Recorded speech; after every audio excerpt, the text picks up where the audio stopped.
Evening, everybody. Joe Colton's broken already. Be sure to make lots of comments about the state of her hair tonight. Oh my God. You're such a dick. It's apparently a big deal. Welcome to What's on Joe Mind. We'll be back right after our kick-ass theme song.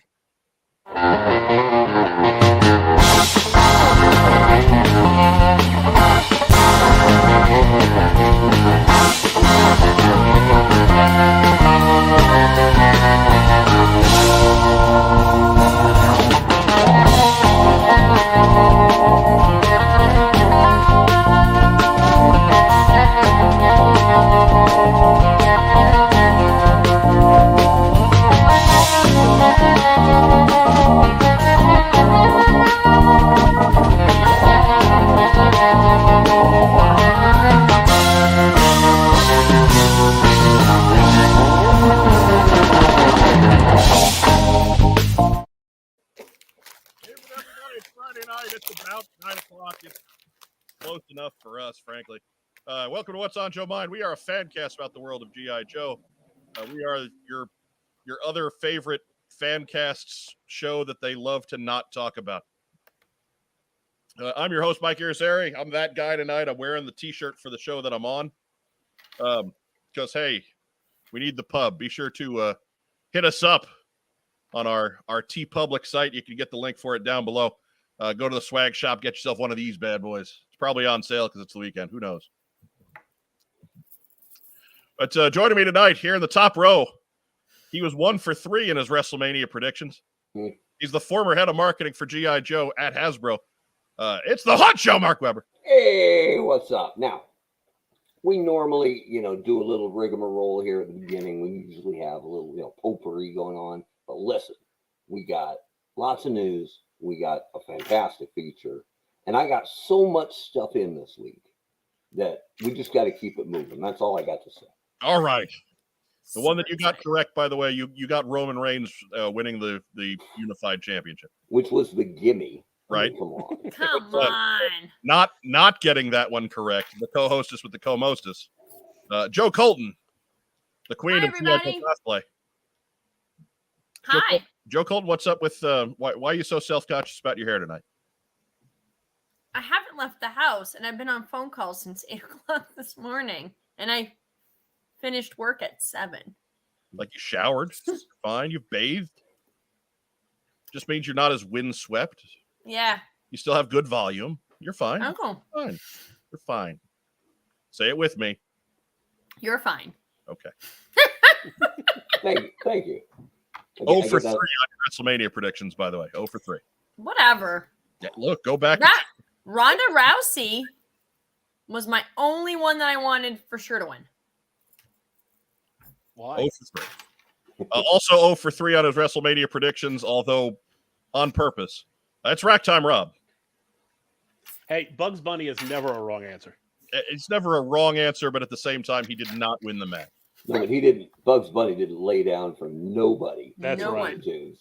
That's my all-time favorite wrestling match. Especially not cartoon. Especially not Crusher. No, yeah, just passing by. Just passing by.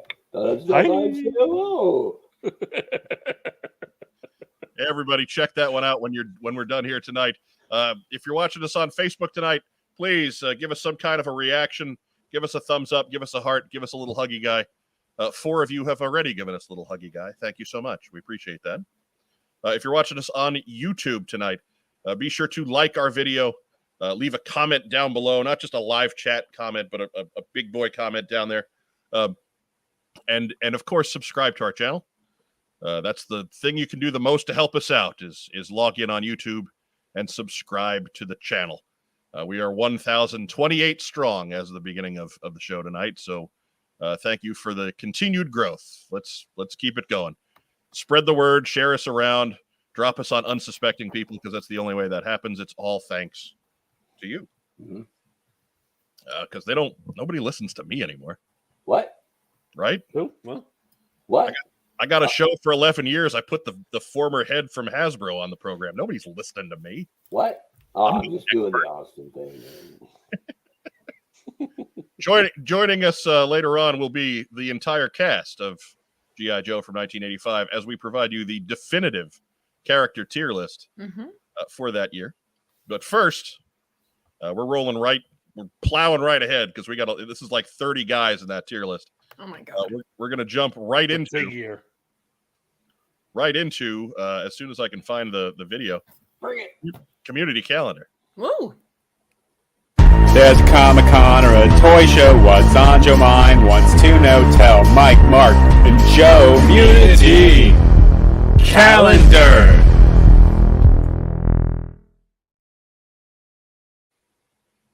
All right. So, lots of shows going on. We've added a couple to the calendar tonight. Of course, PowerPoint just crashed on me, so bear with me. Oh. Get it back open. Here I was trying to keep a straight face. I went right to it, and it crapped right out. So, half a moment to discuss this topic. PowerPoint is neither powerful nor pointed. And if you work at Amazon, they are not just anti-PowerPoint; it's banned. They don't use it in any meeting. You're not allowed to have PowerPoint presentations at Amazon. Okay. Because they're petty like that. I guess. I mean, sure. Yeah. Sure. I mean, if they were making good decisions, they'd have a new head of their toys division in Seattle right now. But I'm not bitter. Look, I'd be happy if they could figure out how to pack a book. That's a good point. Don't fold the book. Okay. Come on now. You guys aren't discussing. What are we should be discussing? We were discussing Amazon's jerkiness. Amazon is jerks.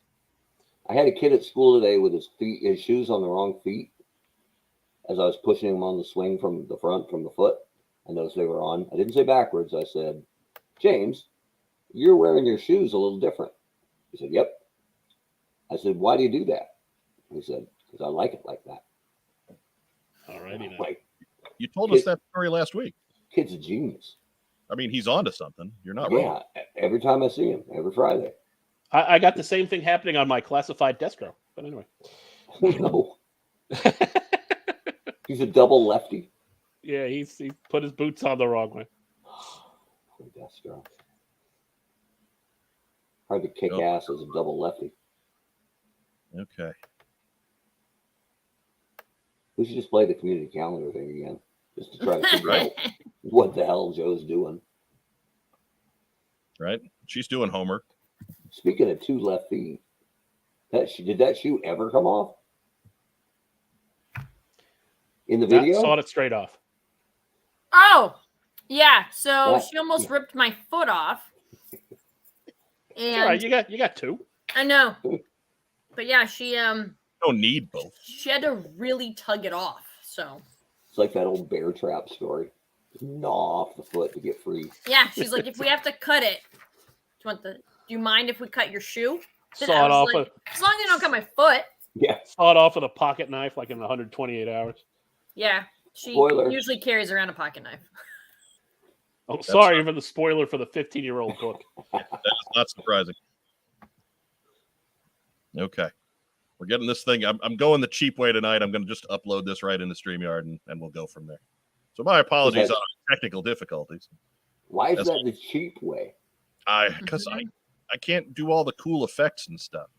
Oh, okay. I don't think I have any this week, so it's not that big of a deal. All right. Right? Seems legit. Yeah. Add to stream. Oh, there it is. I got a power. Okay. You were saying what you're gonna say? Oh, I got a PowerPoint. I helped my daughter put together for Spanish class, but I named it "I am the Walrus" just to confuse her. She didn't know what that meant, so I had to play her the song, and then she was even more confused. Technical difficulties is our real sponsor. No, Kokomo Toys is our real sponsor. Oh my goodness. But here's our Hey, first we got something. calendar. This is tomorrow and Sunday. It's the Florida Extravaganza in Tampa Bay at the Florida State Fairgrounds.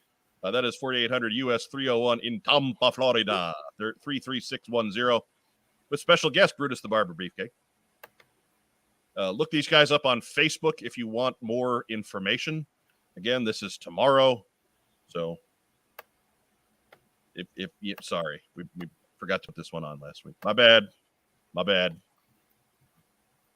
That's like 3 guests. That's Brutus the Barber Beefcake. That's the Booty Man, and that's Zodiac. Oh, it's also the Disciple. Oh, that's right. And the Butcher. Is he the Butcher? He was. He had a lot of main roster type persona. Mainly because Vince owns a trademark on his most popular name. Right. And I mean, you got to remember too, it's important to catch him here because he can only spend 72 hours not attached to Hulk Hogan. Right. It's like he's got kind of like Green Lantern's power set. Yeah, he's just got to recharge on Hogan every so often. Exactly. He's the human lamprey. He's got to attach himself Barnacle style. He'll probably get in there he'll be down to like 1% power, ring the bell, door will open up, and oh, Brian Knobbs is there already. Oh no. Oh, brother. Oh goodness. And so yeah, you see right there, top left, G.I. Joe on the placard even. So we like these guys. I don't know if that's actually top left. It's not. There's some other inferior property above them, but it got cut off by the thing, so I'm not worrying about that. It's fine. Something that can't fund a HasLab project. Something that can't fund a Rancor. That's right. Top billing. But next show, of course, the Indiana Comic Convention. That is next week. That is April 15 to 17 at the Indiana Convention Center in beautiful downtown Indianapolis, Indiana.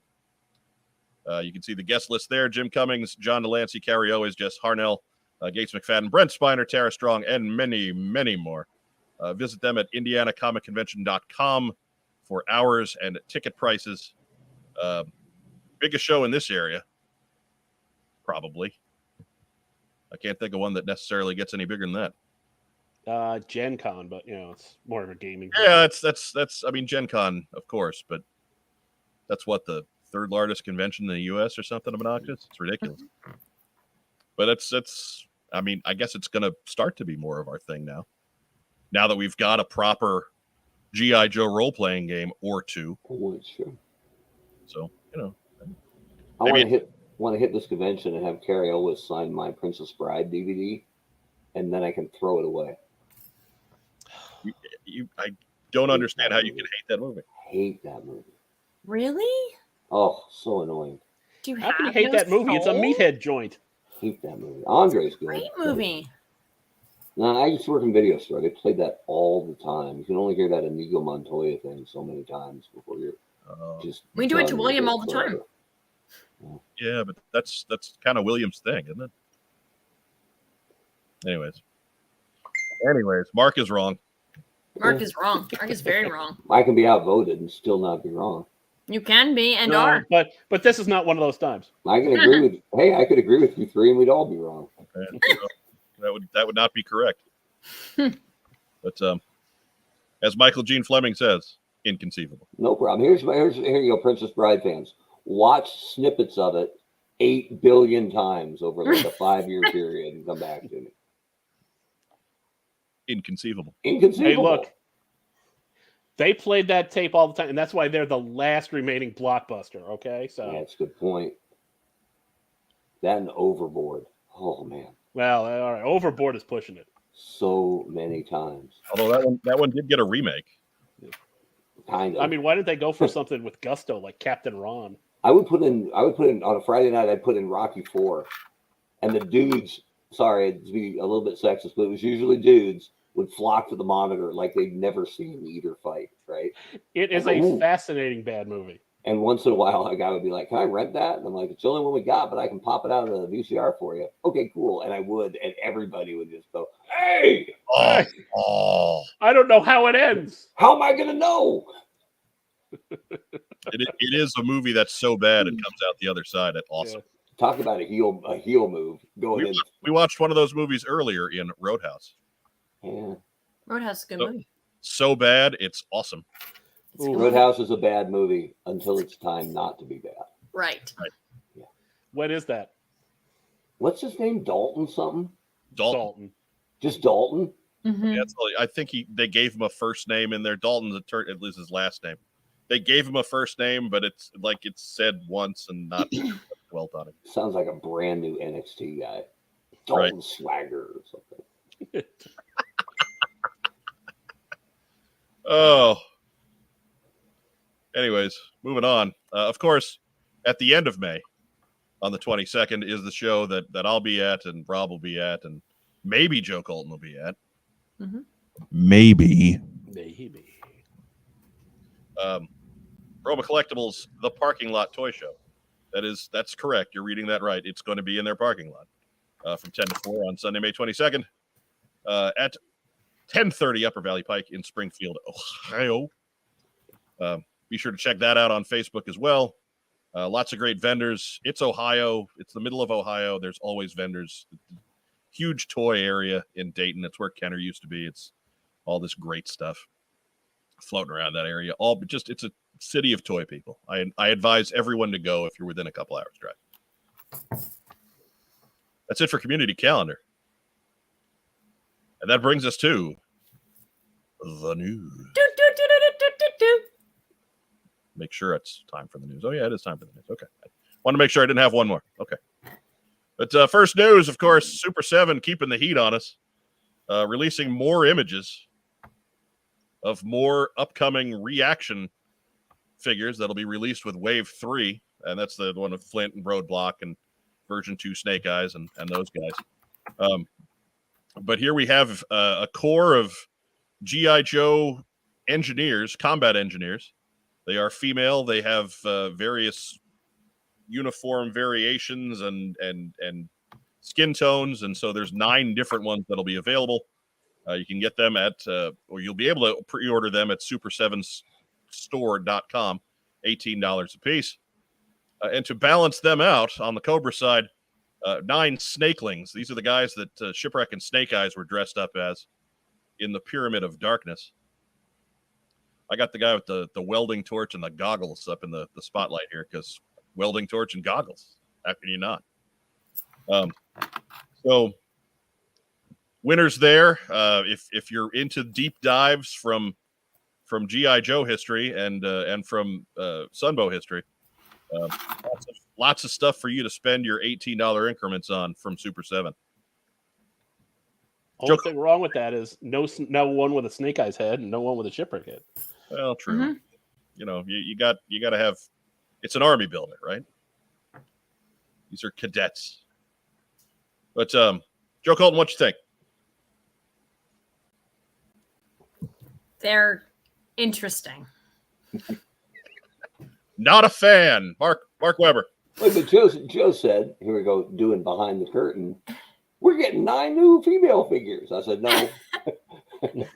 You're getting one. You're getting one. 9 times. 9 winners, yeah. But I just feel, man, for the people who are completionists, I don't know how many completionists there are for the reaction stuff, but that's $324 plus tax. Right. Just for snakelings and soldiers. Yeah. So yeah. I do like that they're going deep. And I may actually grab one of the snakeling guys just to put him in his turret or something. Mm-hmm. Maybe so, 1 or 2. Yeah, but I'm not 9. Not gonna rip on it. I see what they're doing. I understand what they're doing. It's not for me unless it's so unique that I think I can hide that 5 points of articulation in a cockpit or a driver's seat somewhere. So on a cot. Yeah, maybe. Stretcher. Maybe.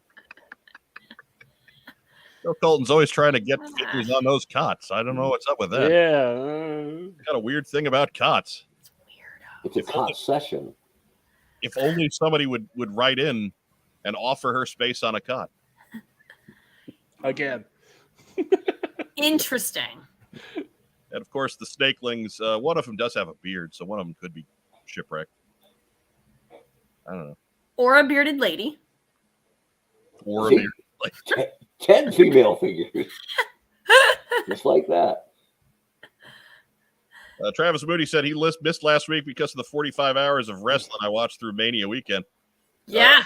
I don't think WrestleMania had any Friday shows, so no excuses. It's awful. Get caught up and write a book report. I'm not sure that was all wrestling, but yeah, I disagree. I thought WrestleMania was a pretty good show. Second night wasn't as great as first night. No, first night was definitely better, but it was built poorly. But then when it came time, they have some of the most talented performers in the world, so they put on good matches. But Travis was a maniac, so he was watching everything. Right? Like, look, I don't care. Pre-show. Was he watching? No, I mean, like the other federations that put on stuff. Was he watching What's on Joe Mind? No. We had a fatal 4-way. That's what I care about. I super kicked Joe Colton 8 times in a row, and she still kicked out. She no-sold everything. And it's modern wrestling. No-sold it. Also this week, 3-0 Firefly was revealed. Huh. This is pretty awesome. Yeah. This, I mean, and that's just, I don't think I could possibly do an image justice, but this is all kinds of cool. This is 10 pounds of cool in a 5-pound bag. Cloth uniform, interchangeable hands, demolition equipment, all in the 112 scale. Estimated shipping date is in fourth quarter. The pre-order price is listed. I just didn't update the slideshow. What is it? I think it's $169. Like that is not bad for a 112 scale with that detail and that quality. Yeah, no. If you're into the high end stuff, that's a really good price. Wait a minute, 6-inch figures are $25, so a 12-inch figure should be $50, right? Exactly. We're getting a flag. Yeah, I figured. We're totally getting a flag. That copy of Action Comics #1 has 10 cents on it. No, that had gone up 1,000%. I'm only paying like $10 for that. I take back what I said before. They did not put up a price on this today. Oh. But there maybe there was some announcement that I just didn't get to yet. I don't know. It's a really good figure. Yeah, I got a job, so I don't catch everything right as it happens all the time. I try. Shame. Right? Shame. But yeah, that's what we got there. One more picture there. I've got a little bit more. Again, this is all from the 30hk.com site.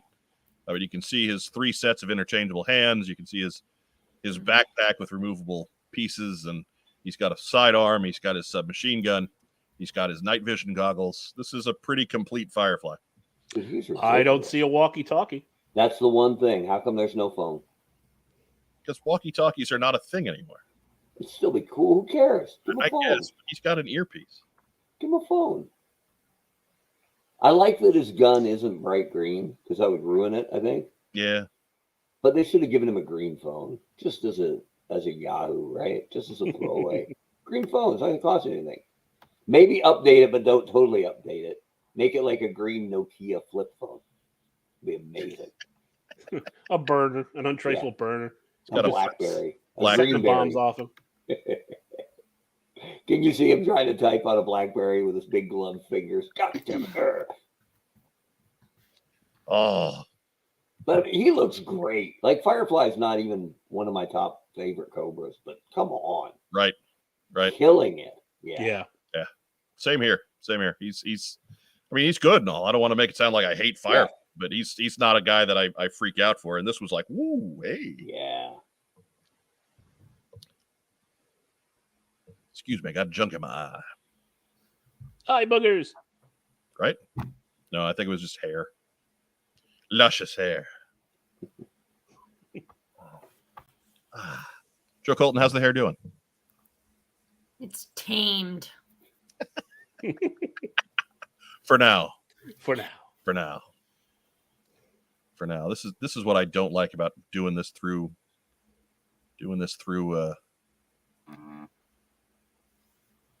StreamYard is that I can't tell the slides in advance. That's baseball season. Oh, it's the worst. Okay, so yeah, we've also got more reveals from the G.I. Joe fan club, including some more today. This is from the other day. This is the 11x17 poster with art by Adam Riches. He revealed the logo last week, so I just didn't have to change the tile. Scoreboard us. Thank you, James Kavanaugh.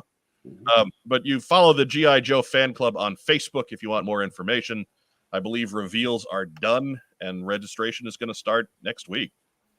So we'll know everything when things go live next week.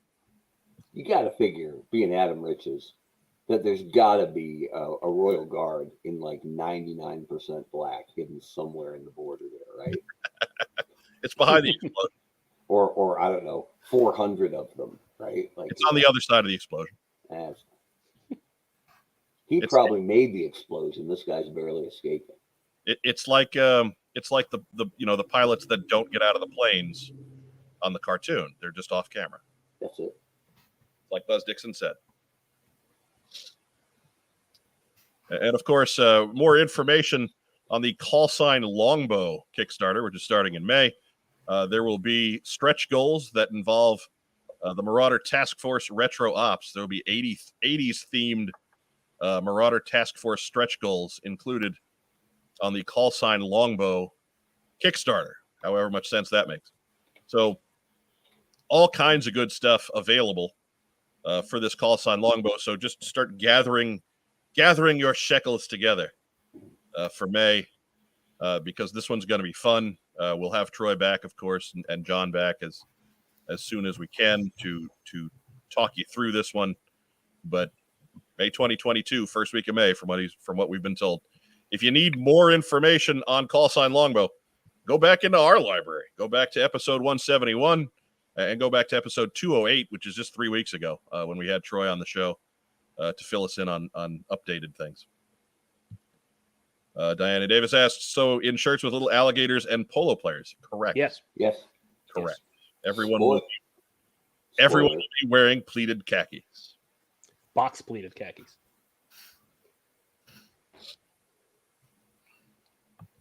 No Bad's Wandering adds, registration cost hasn't been revealed yet, so reveals aren't done yet. I believe today is the last reveal. So that's true. Again, I'm sure when it opens, we'll know how much it costs. It's kind of weird that we haven't gotten that, but hey, not my business. So they can run it like they want. Anyways, just follow, again, pay attention to noted author James Kavanaugh. He will have all of the information when we're ready to go. So there we go. Again, new news on stretch goals from call sign Longbow starting next month. And while we're talking Kickstarters, Total Action Force Volume 2 is live. Been live for about a week. We got about a month left. Ends on May 5th. They are 2/3 of the way there. So this one is a great start compared to the last one, especially. We were really slogging along in the early stages of Volume 1. So Volume 2 is off to a much better start. And yeah, so get yourself in on that. You can check it out.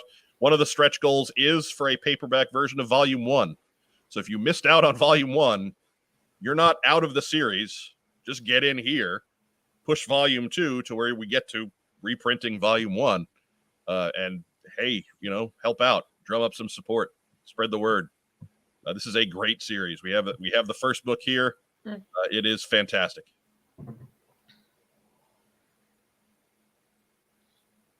It is fantastic. I'm digging Destro's extra large necklace. Yeah. It's like he's got, was it Aaron Paul's Pokemon card in there, maybe? Is there a non-Facebook way to stay up to date with it? And that's in reference to the fan club. Yes, fan club is also on Instagram and on Twitter. So all the big three of social media, if you will. I think Facebook is where James does most of his detail work. But even, I think most of the links on Instagram and Twitter are just links back to his Facebook page. But if you don't have a Facebook account, you can find him on those two paths. So, yeah, that's how it's done. Otherwise, you can watch us. We'll let you know. We got you, right? Absolutely. And volume one was fantastic. So. Rack Time Rob, you're in on everything, right? You're up to on date. What? You got your ear to the ground. Oh yeah. Because none of it. No, no Facebook, no Instagram, no Twitter. He hides from social media. He's terrible. He's on anti-social media, right? Yeah. He's big on MySpace though. Oh, all over it. People fighting for his top 8 spaces.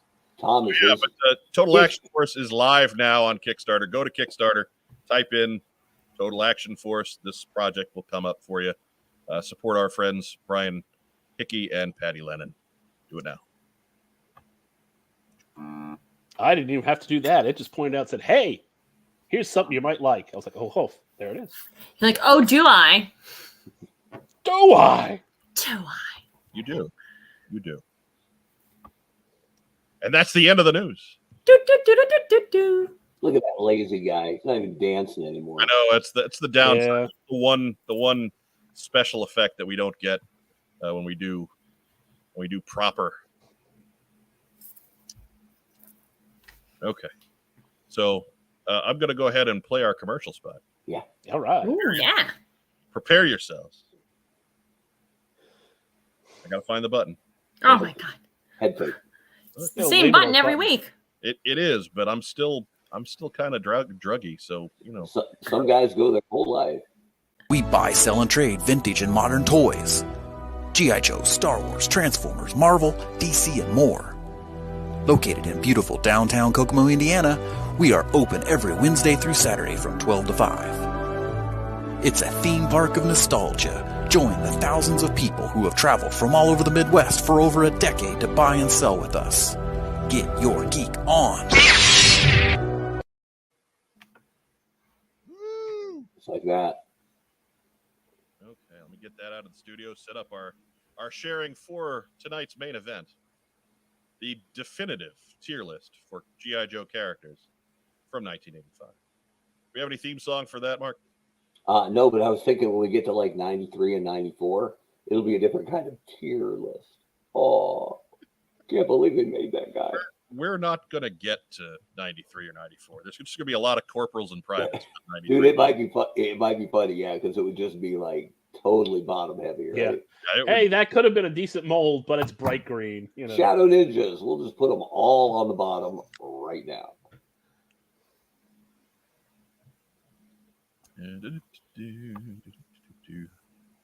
Ninja Force Scarlet. Hey, we're finally getting another Scarlet. Oh, man. Oh, my God. Look at those childbearing hips. Good Lord.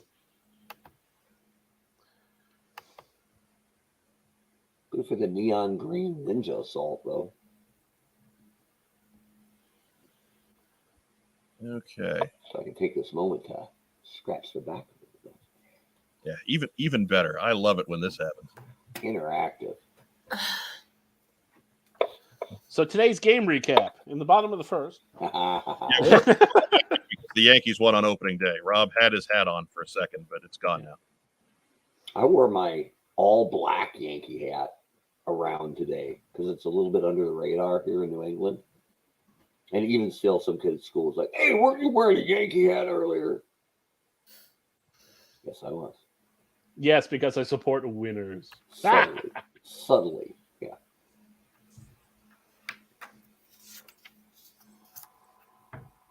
"27 times.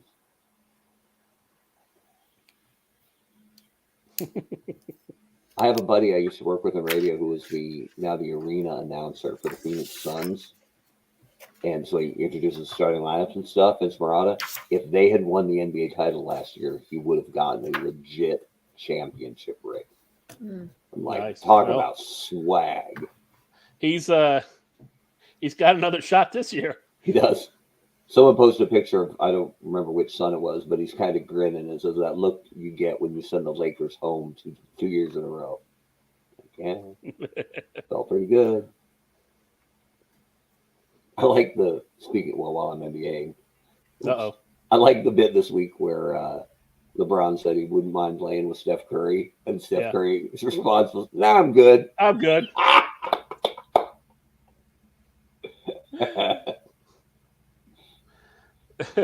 That's like Jericho going, "Hey, Daniel Bryan, you want to have a little feud? Maybe we'll do a little worker program this summer." I think I'm all right. I don't remember Mike dropping off before. Yeah, I know. That's kind of rare. Yeah. Like when Joe and I did the Renegade show off the rails, we knew he wouldn't be there, so we knew it was going to be Thunderdome the whole show. Yeah. He was busy helping me not pick up boxes. So cold. Wow. I don't know what to say to that. pretty rough, but I'll allow it. Yeah. I'm kind of digging that we're doing 85 tonight because, I mean, I think 86 is the high water mark, right? I don't think G.I. Joe was ever more either, I don't know if it's profitable or made more overall money than in 86. But, I mean, 85 was big time, too. So, Yeah. not that there's anything wrong with 87 or 88, but I think 86 is the, not jump the shark, but it is the apex, right? Yeah.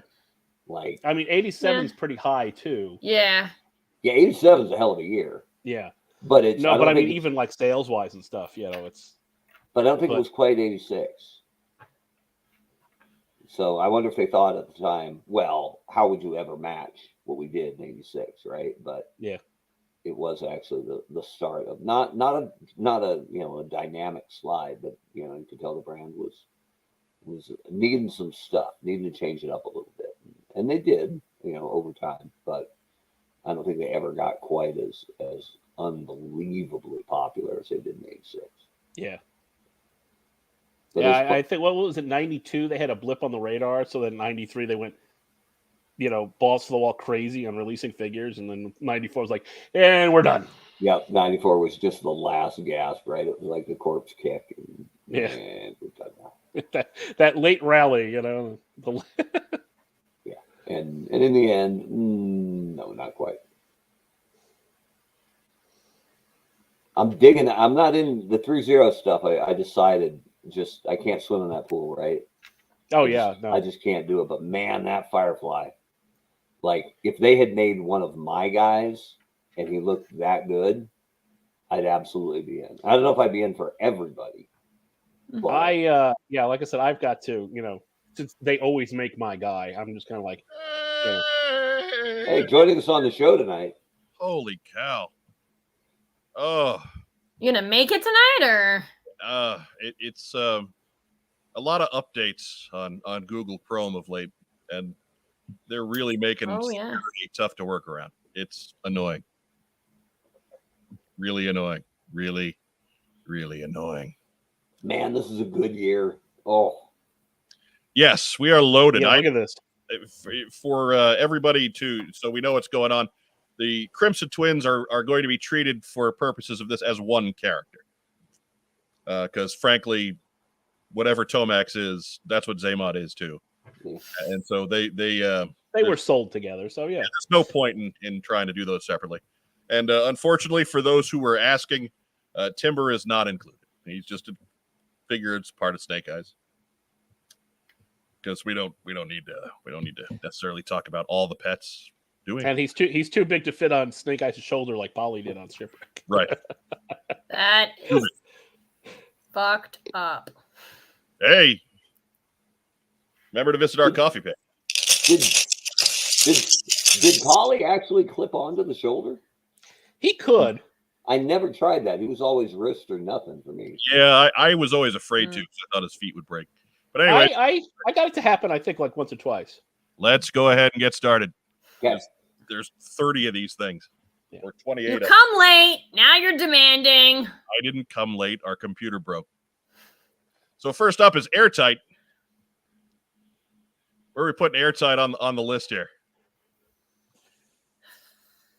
I got Airtight as one of those guys who got a decent amount of spotlight because he happened to come along in one of the correct 2 years, meaning the Sunbow cartoon was rolling on a daily basis. And so they made sure to get him some spotlight. So yeah. I dare say that Airtight is going to join the Legion of Joes in the corporal level. Yeah. In this particular case. Yeah. Not fighting that. I think it helps that he was banana yellow too, right? So you never missed him like in a group shot. Like, is that Crankcase back there? I don't know. But whoever he is, he's standing next to Airtight. Right. We didn't see a whole lot of Airtight in the comic books. He got a revival in Renegades, but he was still pretty much the same. So I think Corporal is.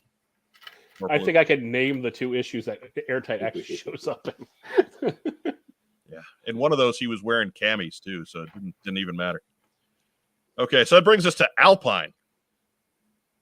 Mark Webber, where do we put Alpine? Alpine's a much bigger deal, especially in the cartoon. Yeah. So I wouldn't. Yeah, you're arguing. You're going to argue here if you're arguing Major versus Sergeant. Probably, I put him in Sergeant. Good, solid character. Always had some representation in I think any of the media, but hardly ever a frontline guy. Right? There was hardly ever an Alpine comic or an Alpine episode. So Sergeant for me. I agree. I do too. He was voiced by one of the TV legends in the old series, and with Lee Weaver, a guy who knew his way around a joke, and Alpine was certainly that too. So he's a very memorable character. Joe Colton, you got any argument there? Nope. Yeah, Alpine gets a little bit of a nose ahead of the Corporal crowd. Yeah. They even hospitalized him in the movie. They thought so much of him. And that brings us to Barbecue. He is one of my least favorites from the Sunbow time.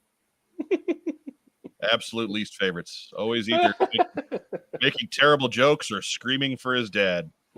I could not stand Barbecue, not at all, not even a little. So I will reserve judgment. Joe Colton, where do you have Barbecue?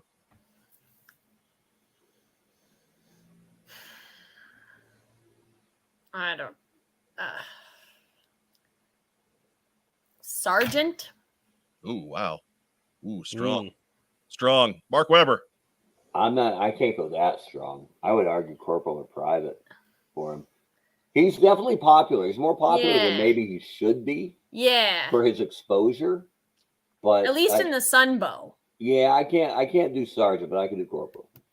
I will agree with Corporal. We'll average our votes. Yes. Rack time, Rob. All right. I go Corporal too. Yeah, he's got a decent, a decent showing in the cartoon, which he didn't annoy me anywhere near as much as he did you. But like the comic book, I think it's like what 40 and 41 when he first shows up, and then never again. Yeah, he's strictly background, if there. So I think 2 words sum up Barbecue's existence: the Viper. It's good to know. I didn't know Barbecue was Mike's Recondo. Just Sunbow Barbecue. Yeah. Oh, like a very specific. Yeah, like seeing the Barbecue figure doesn't bother me. I like his classified take, and just classified take's great. Barbecue is just woof. Should have had a second head. Yeah, absolutely. Yes, agreed. Oh my God, what a missed opportunity. But they're like, oh, a redhead, it won't sell. Matches with his barbecue outfit. If you read his old file card, it says he's the ultimate party animal who can like open bottles with his teeth and things like that. So, or put a whole Coke bottle around. He could have had a face where he's just like, and had a bottle of Coke. If you think of his features the way they have that in the description of the file card, you should take that helmet off. He should be Alfred E. Newman, but right. It's one ugly dude. What new word? Dude. So it brings us to Bazooka. Okay. So Bazooka obviously paired up with Alpine nearly exclusively in the cartoon. He was the strong silent type. We saw more of Alpine on his own than we saw of Bazooka on his own. But then sometimes they paired Bazooka up with Quick Kick too. So he had some options with his comedy partners, so to speak. Mark Weber, where are you putting Bazooka? Dude, I'm going to back out of Bazooka because he's my Barbecue in Recondo. Oh, God. I hated Bazooka. So you want to put him in Private is what you're saying. I'm saying I couldn't stand him. I thought he was a waste of time whenever they put him on. I loved when I think it was Devil's Due had to call out for more Joes, and he answered. He was a fat security guard. That was my favorite. But yeah, I didn't think the football jersey was cool. I like as lunatic as it sounds.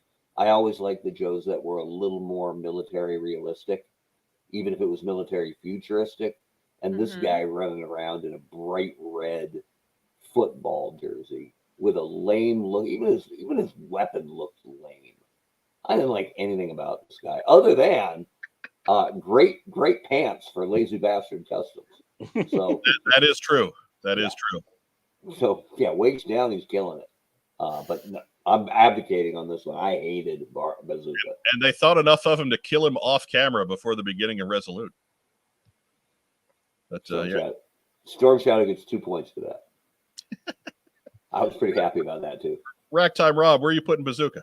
I got to put him in the sergeant. I mean, you always think. I mean, Alpine and Bazooka on the cartoon are almost as matched a set as Tomax and Sam. You know, Almost. So I'm thinking sergeant. Almost. How about you, Joe Colton?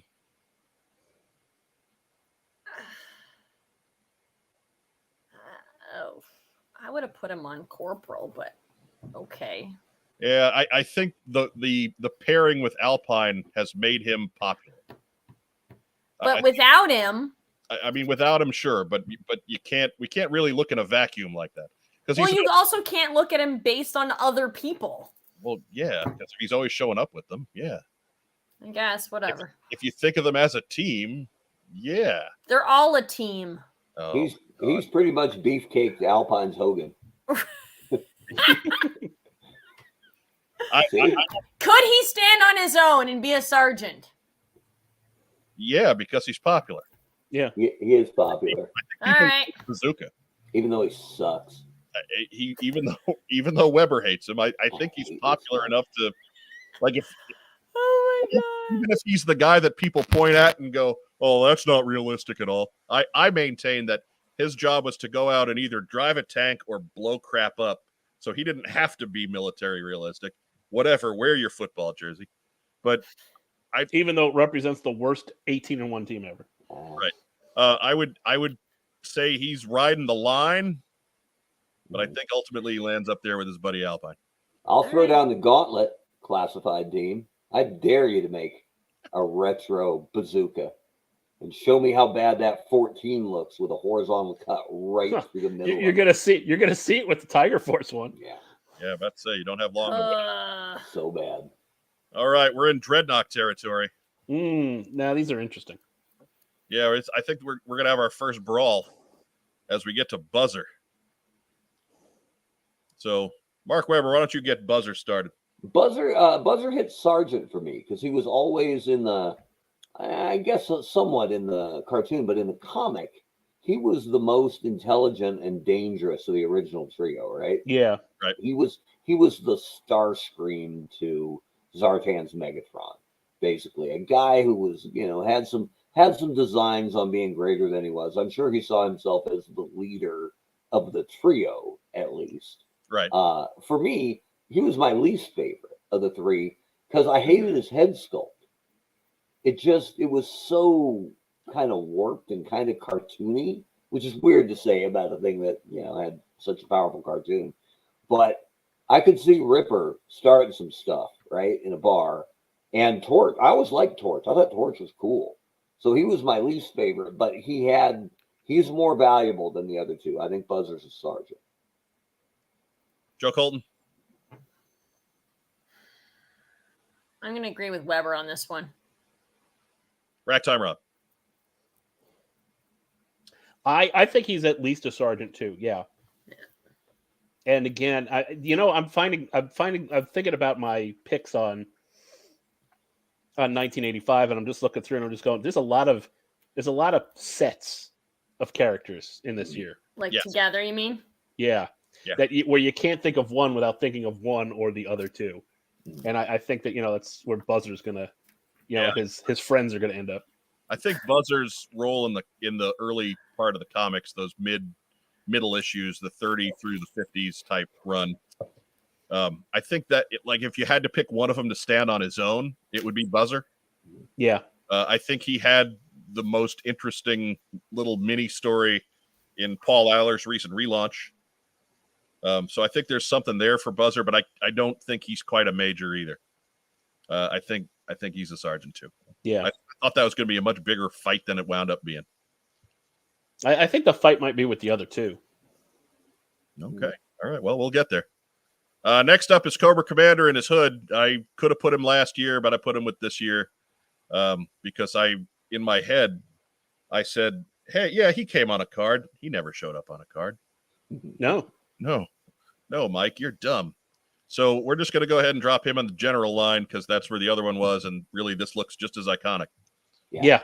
And this look wasn't any worse, right? Well, it's the same figure, just different color. Yeah. Well, a different head, right? Yeah. Repaint with a new head. There you go. And as the series went on, this became the de facto look for Cobra Commander. Mhm. Yep. In the comics at least, Yep. Yeah. And Cartoon, then in the figures too. cartoon, pretty well split time, and I think as animation progressed, the animation got away from the hood.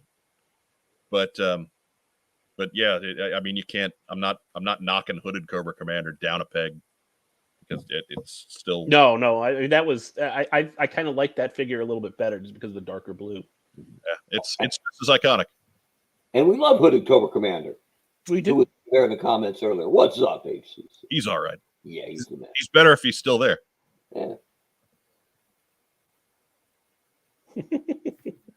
Anyways, The timestamp was in the way. It looked like you were flipping them off. Yeah.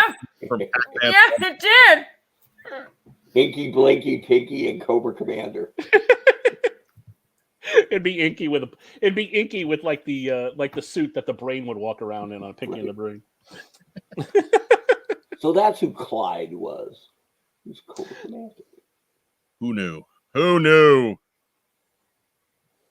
But okay, let me get back to that screen there. Okay, so coming up next, Crankcase. The most notable thing about Crankcase is he died. He died. He's from Indiana. He's from Indiana. His mustache game is on point. I don't think he's from Indiana. I think his name is Elwood, Indiana. Yeah, that's right. Oh, That's right. Is it? Oh yeah. Where's he from? I forget, but it's not Indiana. Comments help us out. Someplace He's- cranky. Yeah, I think it's like Nebraska or something. But yeah, the most notable thing about this guy, he's a great figure. For a vehicle driver, Crankcase is great, right? I don't want to take away from the figure itself. Oh, that's Right. cool. Yeah. What game- Elwood G, Indiana is his name. Thank you. Where's he from? Lawrence, Kansas. Kansas. Ah, No, he's a Jayhawk.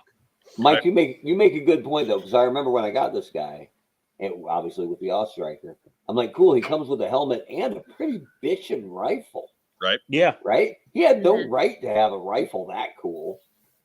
How's he Right. gonna fire that thing? He's a driver, but he cool. had Why pretty. not? He did get some word balloons in the Marvel comic, and he got absolutely next to no run on the Sunbow cartoon. You see him a couple times, but he never has an actual role in things. His most iconic word balloon in the comic was "Ow!" Ah, That sucks. Yup. I remember duck. him and Roadblock had a funny exchange in one issue. I remember, but I don't remember where it was. I think it was the Cobra Civil War. Crankcase puts the awe in Saw Viper. So I think we have our first private from 1985. Drop Yeah. in. Definitely. Okay. They named the Definitely. dog Indiana. We're named the Dog Indiana. Everybody, do your bad Sean Connery now. I like that dog. I like that indie. Next, no, and then nobody does the impression. No. Okay, whatever. We're not here to dance for you. Asshole. Dance monkeys. Right. Next He's up my- is the Crimson Guardsman. First premiered with Flint, Lady J, and Shipwreck back in Pyramid of Darkness cartoons. No, Revenge of Cobra. I'm sorry, yes, I always do that, but Revenge of Cobra. Look at the teacher correcting the class. God. Put his name on the board, Rack Time Rob. But anyways, he's a very popular troop builder, even though he's not a character himself per se. There have been other important characters that have been Crimson Guardsmen, however. Mm-hmm. And I think we got to It play kind of that in, represents them all. right? Like like Fred 7 is a Crimson Guardsman. Professor Apple is a Crimson Guardsman. So there's important. Wade Collins. Wade Collins is a Crimson there you Guardsman. So there's all kinds of important supporting characters that were Crimson Guardsmen. Elon Musk. Racktime Rob, he probably is. Racktime Rob, get us started on the Crimson Guardsman. My favorite troop builder. Every time in the comic something sneaky and underhanded was going on, it always started with the Crimson Guard. So they really had something that I wish they had really done more of in the comic was play them up to just be the underground network and the really dangerous part of Cobra because it's silently undermining the very fabric of society. I think I got to go Major. Matt Rubin reminds us of Scoop in the Deke series. Fictional Titanic event that was, but still, he is right. Yeah, I'm gonna thank. I mean, they're cannon fodder in the Deke series, in the cartoon, but for the most part, every once in a while, there'll be some guy undercover. He's a Crimson Guardsman, but I'm not gonna thank Matt for reminding us of the Deke series. And me down, yo. Yeah, but yeah, I think they got to go Major. Mark Webber. Yeah, for a guy without any identity, right, or multiple identities, this guy's so rock solid, it's ridiculous, right? Almost every iteration of Joe uses the Crimson Guard and doesn't change them much at all. Mm-hmm. Yeah, because he's damn near perfect. So yeah, Major for me, which is super high praise for a troop builder, right? Yeah. Right. We have not been particularly kind to troop builders. No, and they have their role, they have their place, right? And this is really like the first year you get a lot of troop builders. Yeah, and this guy is top of the heap, where you start to get a lot of variety in them. But yeah, these guys are different. These guys. He's the best troop builder, isn't he? He's my favorite.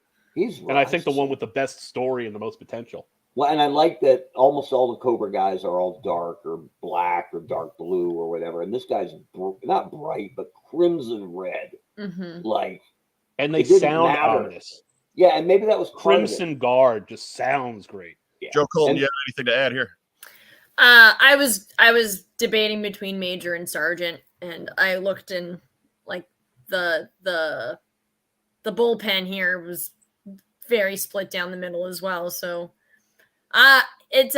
he's a unique troop builder. So yeah, I'm good either way. Yeah, I gotta go Major. I'm with the fellas. So okay. It's about time for a female Crimson Guard, if you ask me. But I'm telling you. Oh yeah. I mean, I know there've been a couple in the comics. There was Cadet Deming. I don't know. Well, in the recent run of the comics, there was from Snake Hunt was Laura 3 something. Whatever. Laura 316. Oh hell yeah! What? Glass breaking. What? Larry, bless his heart, I think he's just started calling her Laura now. Because we can't remember numbers. The whole fan base is too old for that sort of thing now. Trying to push out a lot of Snake Hunt, but anyway. Right. But I think because of all of the individual characters that were Crimson Guardsmen and were important to the various parts of the G.I. Joe mythos, I think Major is an easy sell there. But moving forward, up next, Dusty, the traitor. Dusty. Spoiler. Right. Too soon, man. Too Spoiler soon. For a 38-year-old cartoon. 35-year-old show. I got it on the DVD, man. So we got a good look at Dusty in those 2 episodes. We got an occasional good look at Dusty in the comic books. But on the whole, kind of a guy who didn't get a whole lot of spotlight. I've got him somewhere in that sergeant or corporal line. Somebody convince me where to go.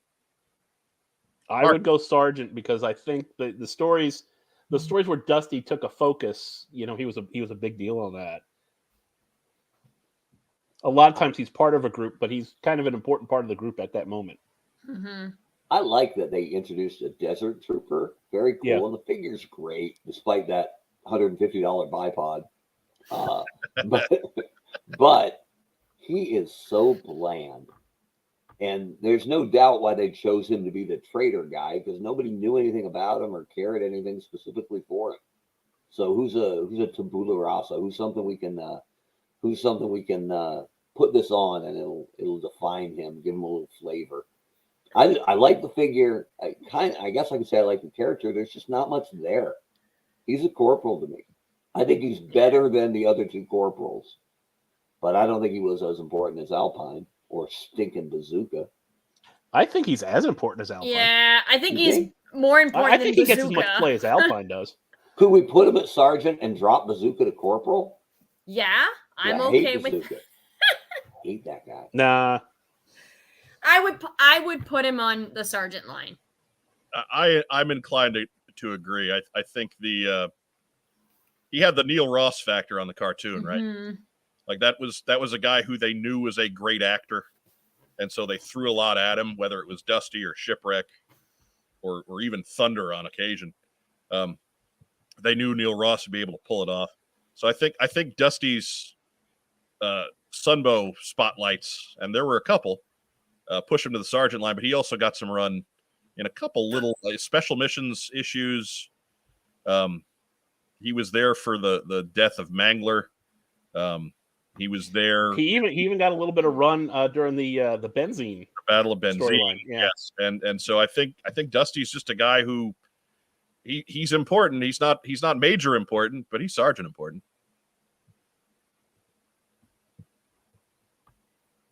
No vehement denials.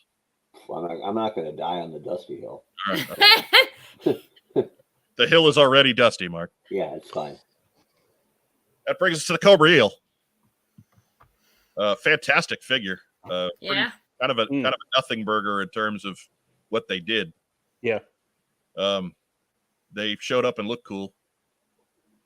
So They came swimming by and yeah, I mean, looked like doing it, but yeah, best of the Cobra divers, but in terms of characters and how what they influence, do we have anything here? Do we have a private, or somebody talk me out of private now?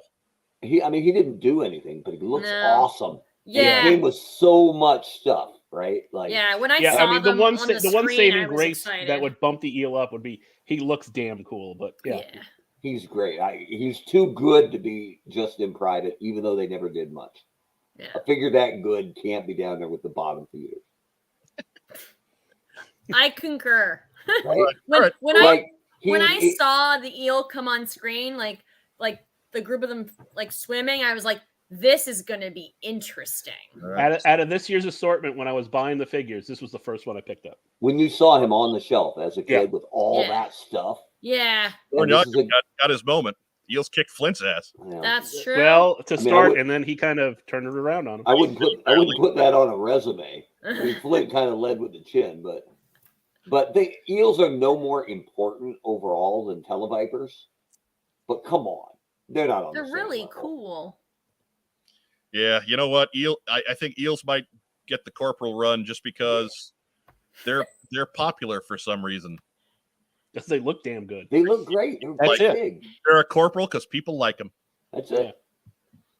All right, up next, Flint.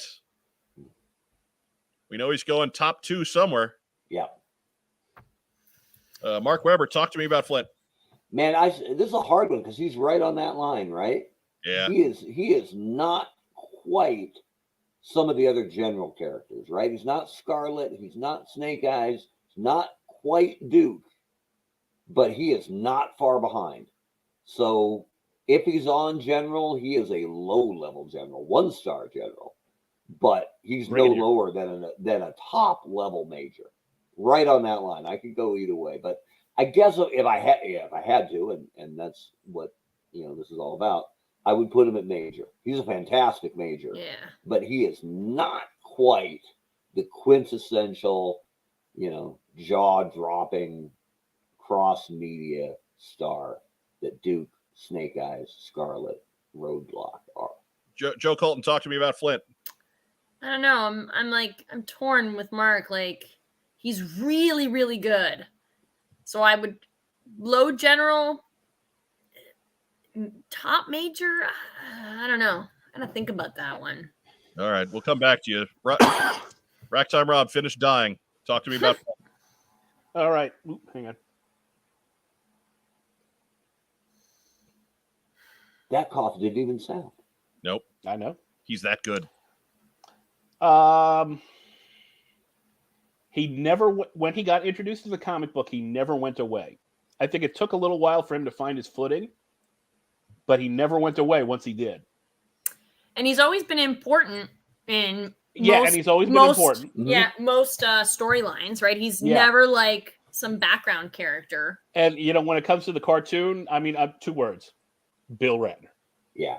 Yeah. And I think I have to go general. to be clear, I liked him more than Duke.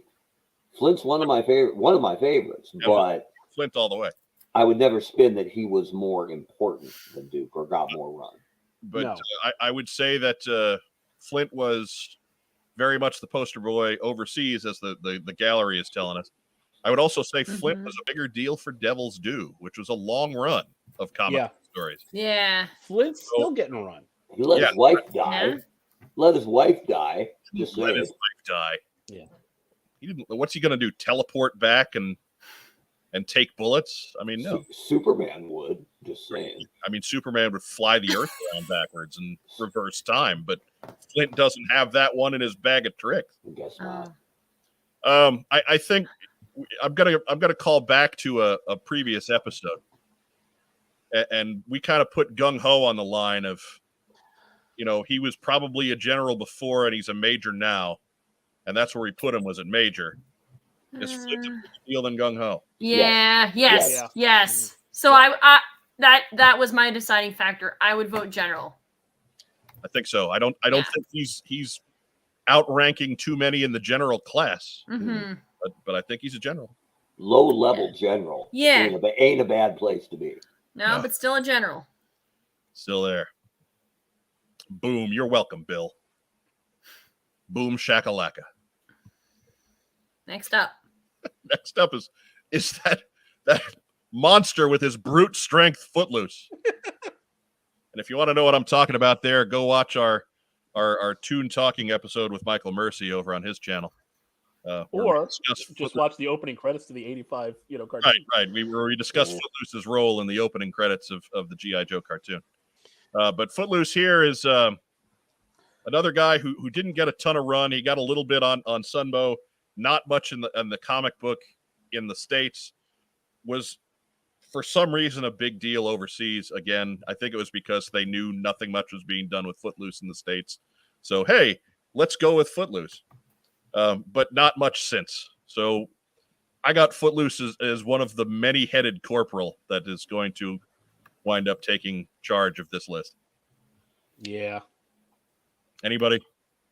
Fine. I should have liked him more because I like the authentic military guys, but It's a good figure. Yeah. aside from the crotch, which is for a 12-inch figure. You are incorrect.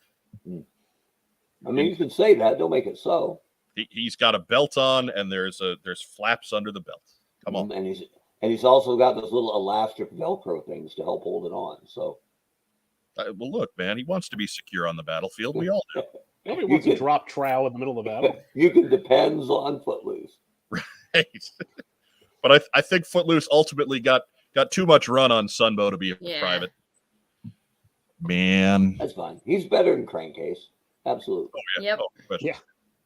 He's better than the Stinger driver. If you got one line, you're better than Crankcase. He was just kind of bland to me. I didn't like the code name, and the diaper bothered me. He is from Indiana. He is, yes, from Gary. And his name is Lee, Kansas. Larry, Kansas. Larry P. Kansas. Okay. And that brings us to Frostbite. Private. Another great figure. Great thing. Great driver figure. He had that cool scope on his gun. He came with the Snowcat, which was badass. And he's totally a private. Yep. Later on, though, they make him a redhead, and that guy's a corporal. Yeah. Just saying. Wow. Tiger Force Frostbite is a corporal. Okay, sure. Why not? But in the meantime, regular strength Frostbite going right down here. Unless anybody has any problems, going once, going twice. No, but he kicks the snot out of Crankcase. That 13th figure that the club made of him, years ago, so much better than it has any right to be for a character like Frostbite. Right. A great figure. Yeah. A highlight out of all the figures they ever did. Yeah. I mean, Frostbite's neat, but just for whatever reason, didn't stick with the fans. He did get a line on the cartoon. Yeah. An episode that had Frostbite for a couple seconds. Yeah. It never helped in the cartoon when the Snowcat pulls up and there's Frostbite. Oh, and then there's 8 more Snowcats other guys can drive too. Right. Yeah. The Snowcat was a much bigger deal than Frostbite was. Wait, what are you? I'm the Snowcat driver. Like, doesn't everybody drive a Snowcat? Yeah, I mean, you don't like driving a car? I mean, Destro flies a Sky Striker, for God's sake. Along the same lines is Heavy Metal, who you might argue, like Crankcase, the most important thing he did was die. Yep.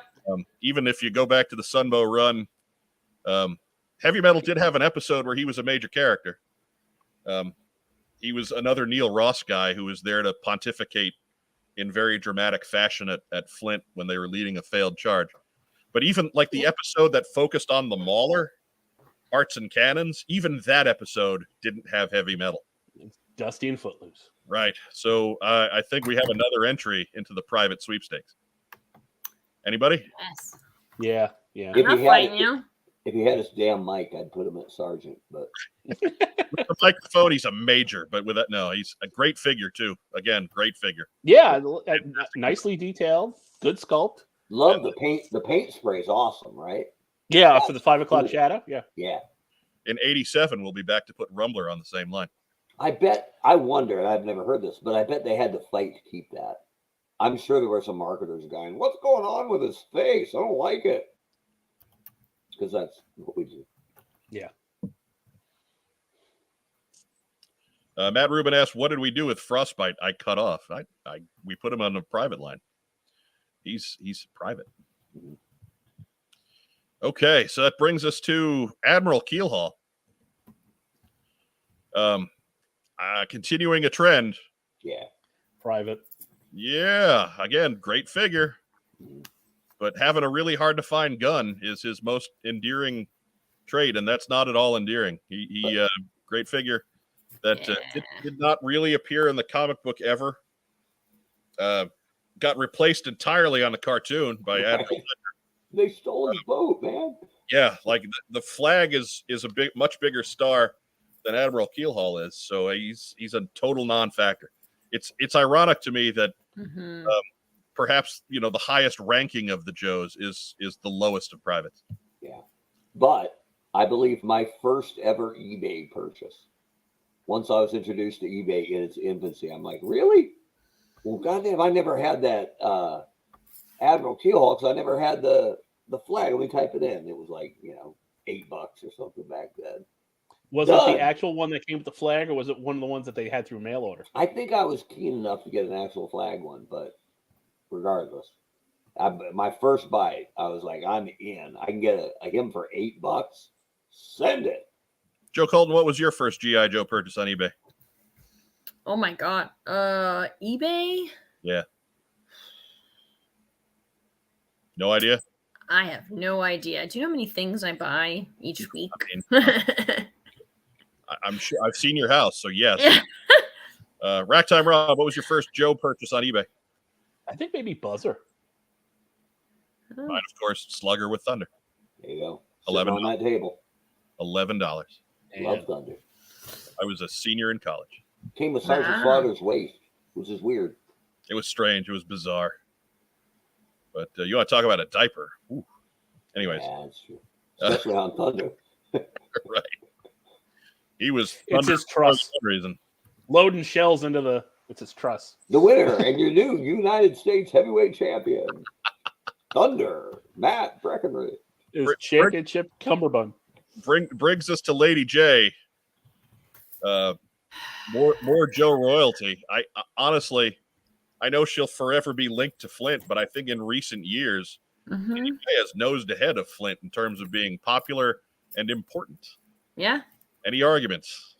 No. About to get her own series, right? Right. Maybe. Right. Possibly. I mean, at least it was tossed out there and developed. She is damn near Scarlett's equal, which is hard to believe, right? Yeah. When you consider how over Scarlett was forever. Yeah. That they would introduce another female and have her be different enough and important enough to rival Scarlett in popularity. And can hold her own as well. Yeah, and she wasn't a carb. She's a totally unique character. So. Yeah. So I think Lady J goes right to the top of the line. Yep. Yeah. I think so. Yeah. Yep. All right. That gets us to the Cobra Lamprey. Go ahead. I'm sorry. You were going to say Lady J to me. You are Lady J on some level, That right? was Lady Joe, actually. But Oh, okay. I was just gonna say, only female in this year. Just saying. There's only one female in every year. Yeah. Well, later on it's fine. like the 2000s. Yeah. A few more years. And after 87, no more females until the 90s. Yeah. Yeah. Mm-hmm. Until other Ninja than Force CoverGirl as a character and as a figure, not that big a deal, but the Wolverine, a big deal. Yeah. The girl figures always whipped ass. Like, Mm-hmm. And each And were they- unique. Like, Mhm. That's why it annoyed me so much when they made CoverGirl into Scarlet Light and DDP. Yeah. It really I bothered me. understand that. I Not as- went to spy school. No, go fix the tank. That's why you were on. We liked you because you fixed the tank. they should Go build something incredible. put her in a 2-pack with Hannibal and and a nondescript spirit. Three-pack, 3-pack. but nondescript repaint Spirit in there, and you've got an ace seller. Oh, goodness. That one's for Gary. All right. Next up. Next up is the Cobra Lamprey, the Moray driver. Yeah. Whatever. God, I love the lamp. I love the Moray, and really, Oh, yeah. Cool boat, cool figure. yeah, great figure. Got a cool. No impact. Absolutely zero. Who cares? Love the helmet. Helmet's killing it. Yeah.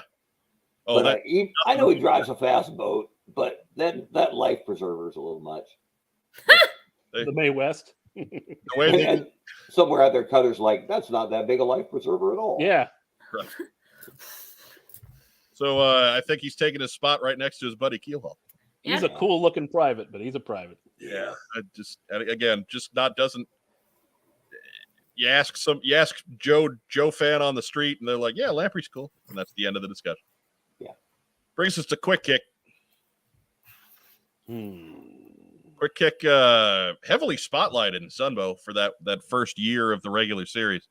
You never really saw him again. You certainly never heard him again in season 2. But a lot of the 85 guys take a big backseat. They just disappear. But Quick Kick did get a pretty hefty spotlight. Trouble is with that is that Quick Kick really never got a hefty spotlight anywhere else. But Sitterson liked him.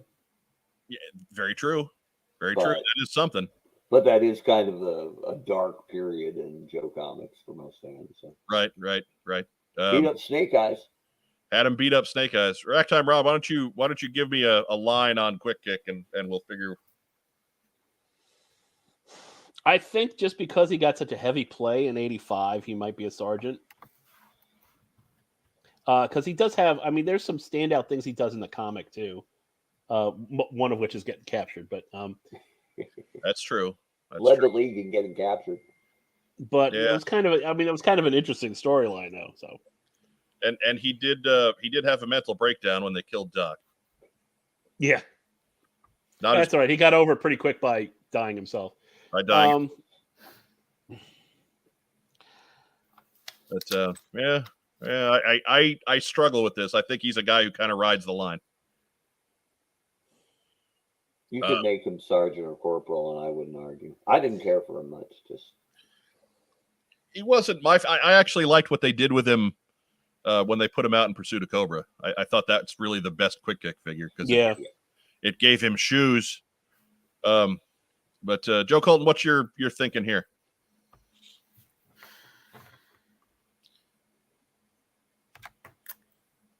Corporal?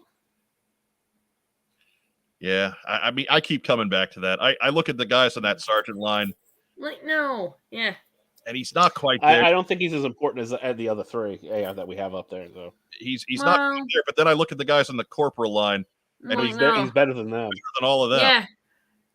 so he's King Corporal. I think I think he's better than the guys on the corporal line. yeah. He's a low sergeant. Yeah, I'm with you. I think ultimately 85 was his 1 year, right? But Yeah. man, Yeah. what a year. Yeah. I'll give it to him there. What a year. It's your only year. That kind of fits. You take a look at it, and that doesn't fit as well as that does. Yeah. All right, I think he hangs more with this group than that brings us to Ripper. Okay. Another Dreadnought. In terms of personality, probably the most indistinct of the original three. In that, if you look, Buzzer had his moments in the comic, Torch had his moments in the cartoon, Mm-hmm. and Ripper was just there for both of them. Yeah. So, Mark Weber, what you're thinking on Ripper? I'm trying to think if there's a Dreadnought I'd make a private. Maybe Zanzibar down the line. But pretty much, if you're in the Dreadnoughts, your floor is Corporal. So that's where I'd put Ripper. Not a whole lot going on. Came with a lot of stuff. Whenever I did anything with my toys as a kid, the Dreadnoughts as a trio were always, they were the Freebirds, basically, right? Always together, always stirring stuff up. So I mean they are a match set, in many ways. Yeah. These So- three guys are a match set. Yeah, so I'll put old Bam Bam Gordy here as a Corporal. All right, Rack Time Rob. Yeah, I mean, in terms of like the fact that they're how many episodes are the Dreadnoughts on of the year of the series both years, and then the Dreadnoughts got heavy play in the comics, up until about like issue 80 something, which gives them a run of like 60 issues. Yeah. I almost put him as Sergeant just because I can't see Buzzer, Ripper, and Torch as not. I can't see one without the other two. Yeah, but Buzzer always had a little bit more going on, I thought. He does. I mean, he's definitely the.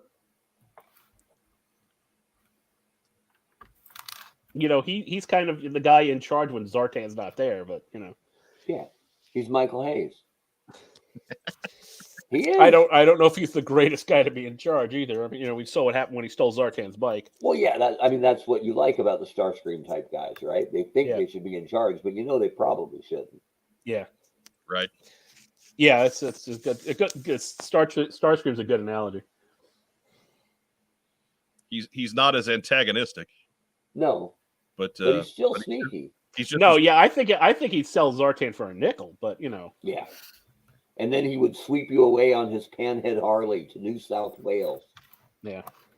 So I mean, Ripper, are we doing Corporal Ripper here? I think so. Yeah, maybe. Yeah. So you can two for him if you want to save time. Yeah, I want to put him up on the Sergeant line, so we got a matching set there. But I can't think of a single distinctive thing Ripper did. I mean, other than Rip stuff. Wasn't he the first guy with the grape soda line? Was he? I don't know.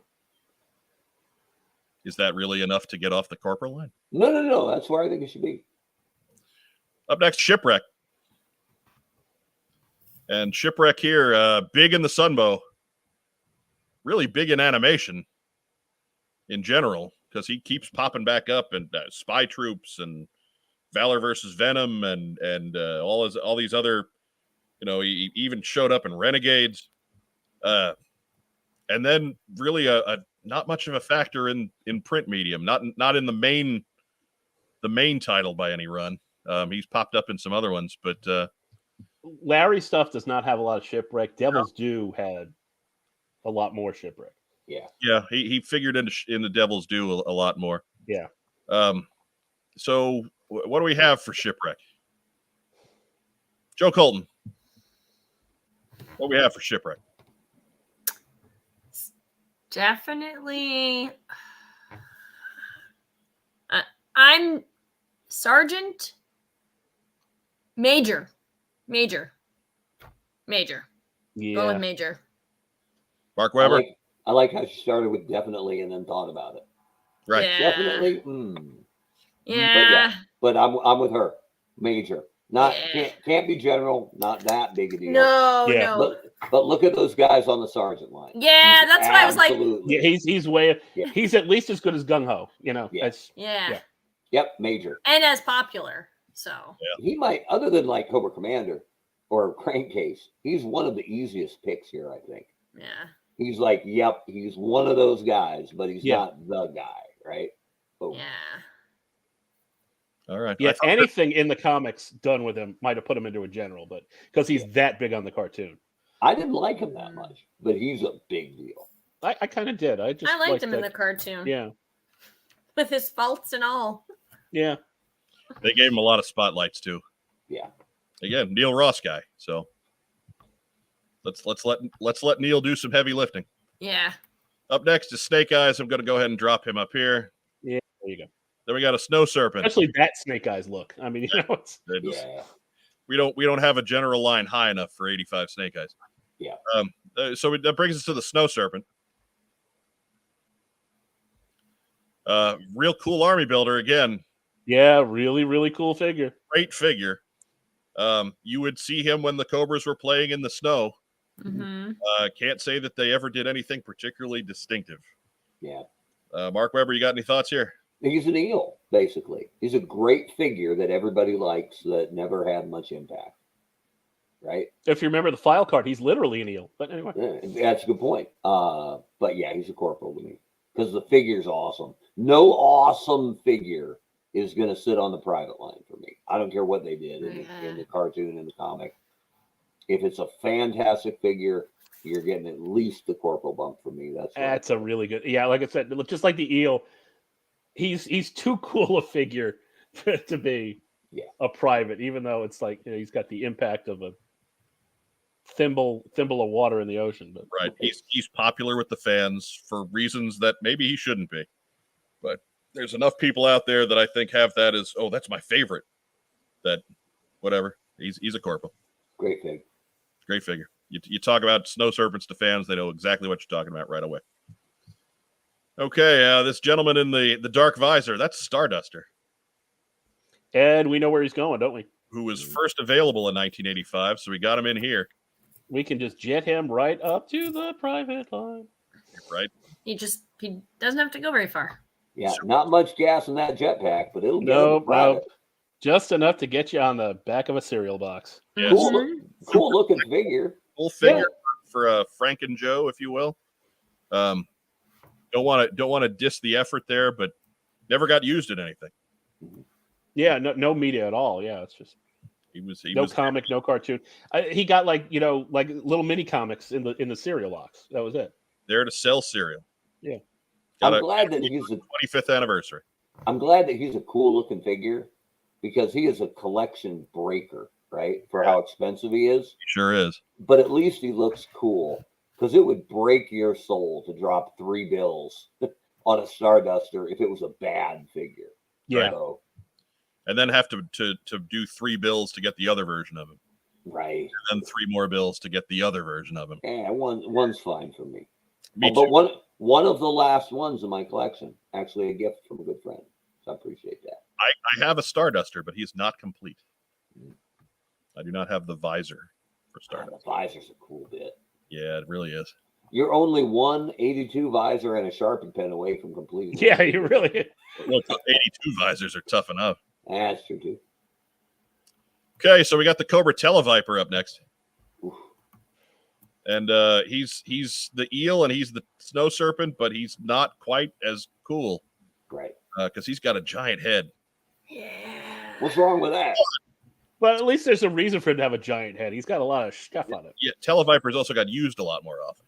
That's true. You But saw that's- Televipers all over the comic. You saw them all over the cartoon. They had a purpose. They had a function. They have that over their counterparts in the eel and the Snow Serpent course. But what they have and he doesn't, that figure sucks. I don't think it sucks. I think But it's No. not the level of the eel and the Snow Serpent. Got no weapon at all. All he's got is like this foghorn, handheld foghorn. Whatever With a- that thing is. With a tube. that's a communications jammer. It looks like it shoots confetti, right? Come on. If And it were the old Batman TV show, it would. Nicholas Adams asked us a superhead. Right? Yes. We used to throw pillows at him. Throw pillows at that nugget and watch it fall over. He sucked. And if you remember, his modern figure sucked too. With those bad wrists. Like, oh, At least they fit the trouble bubble. They bad. did do him great in Spy Troops though. Yeah. I And have those. I don't remember them. for anybody who's wondering, we do have the Superhead bit on our TikTok feed. So go ahead, go like us there. That's something new we're trying. Best Giant comment head. ever. Might be best comment ever. Oh my Superhead. God. Just the Ballad of Superhead. Oh. Oh my goodness. I gotta go corporal here, guys. Mm-hmm. You might talk me out of it. No. I will. That figure sucks. I don't think it sucks. But You got Televiper for your birthday and pretended you were okay with it. Nobody went, "Ooh, I'm getting that guy." When did I get a Televiper? I know I had a Televiper for a long time before Ragtime Rob got one. It was a gift. I guarantee it was a gift. Probably. No kid picked that off the peg on purpose, unless they had everybody else. Those rich kids. He looked sufficiently evil, so he did look like a cobra with his confetti cannon. Bah. Up next is Toll Booth. Tiger Force Toll Booth. Tiger Force Toll Booth is a general, but regular Booth. He showed up on the cartoon a couple times. We know what he sounded like, but I don't think we ever saw his legs. He was there. Here's every line ever. Here we go, Flint. Ready to drop that bridge. He was like a centaur. He was just body sticking out of that tank. A cyborg bridge layer.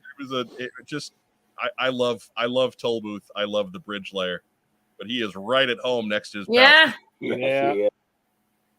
Man, so many great figures on that private line. Just it breaks my heart, but they did nothing with him. Granted, there was a lot going on above that private line. Mm-hmm. You can tell what Toll Booth thinks. There's always something fun going on below the private line. You can tell what Toll Booth's thinking right now. Hey, that guy sucks right above me. How come he gets to be a corporal? They gave him a job. That's what it was. He wasn't a centaur. He works construction, man. He That's had a legs. man's work. So now let's get to Torch. On the cartoon, Torch was kind of the buzzer role. He was the dreadnought that Zartan would occasionally give responsibilities to, or would occasionally show initiative on his own. I agree with Mark. I thought he was the coolest looking of those first three. Oh yeah. Yeah. And I also thought he had the best dreadnought-y weapon in a cutter, or flamethrower, however you wanted to play it. I don't know. I think the most made maxi weapon is Ripper's rifle with the I do bayonet. like Ripper's rifles. Yeah, I'll give credit for that. But I think he was more than Ripper. I don't think he was quite as much as Buzzer, so that makes this difficult for me. I think if Ripper's a corporal, I think Torch is a corporal. Yeah, I agree with that. I agree with that. Buzzer's the lead, and the other two are supporting cast. Buzzer's a little bit more. Yep. Comes with a pizza cutter. Yeah. Kind of. Corporal Torch, come on down. He called the cops right away when a bar fight broke out. Right there. There you go. What's the bar fight gets him down to corporal. That is a great episode. Dreadnoughts don't want any part of a bar fight. That's not what they're there for. That is an entertaining episode. Lights, Camera, Cobra is one of the best. One of the absolute best. So, yeah, I guess. I mean, I tend to think Sergeant, he's not quite as big as the other guys in the Sergeant line, but I think, again, he had just that little nudge more. But you know what? I'm outvoted, so I'm going to go ahead and drop him on the corporal line. I'm and out. Not that we aren't running long already, but our pal Nick Adams is back with a Superhead update. Oh my God, Superhead update. Here we go. Superhead wanted me to tell you that he'd grown into his big ass balloon head, but I told him that wasn't the story of triumph he thought it was. Well, there's the second best comment ever. Oh, we love you, Superhead. Do you still call him Superhead? That's what I want to know. Yeah. Oof, that's tough. Is he in your phone as Superhead? Right. We'll save this for a little bit. We are running long. We got a couple left to do, and Mark's got apparently just a shit ton of stuff to share tonight. Oh, So swear you are. I mean, Joe already broke the seal. Yeah, but you don't go through the forbidden door very often. Very nice. Sometimes. Once in a while. So then we got I got Listen and Fun Tripwire. I was going to drop him right here next to his pal. I didn't even know that figure existed back then. Wow. I had to include but fair. Yeah. to include him. Had to do it. Truth in advertising, they could have just left it at Listen. Yeah. Hurtful, but fair. See, I would have said it was more like fun, and you couldn't help but listen because it was so loud. So it gets us to Tomax and Zaymot, the twins. I like that they are together on a card for you. I had to put work into this. This is our graphics department busting it. I have them as majors. Yeah. I think so. I think they're definitely a big deal, but they're not as big a deal as like Destro and the Baroness. Yeah. Or Zartan.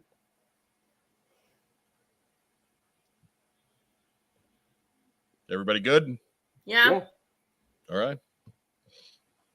right, there we have it.